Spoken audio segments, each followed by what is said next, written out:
How to stop screen from going black during calls on iPhone. To get started, first of all go ahead and open up the Settings application on your phone. Once you're here, go to Accessibility as shown. From here, you can personalize iPhone in ways that work best for you with accessibility features for vision, mobility, hearing, speech, and cognition. Go to the Vision section at the top and tap on Motion. Here, turn on the Reduce Motion feature at the top. This reduces the motion of the user interface, including the parallax effect of icons. Then, go back to the Settings page and tap on Display and Brightness. Scroll down and go to Auto Lock. Over here, select Never.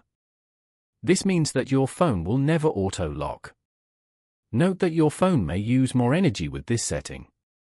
Following these steps, you can easily stop screen from going black during calls on iPhone.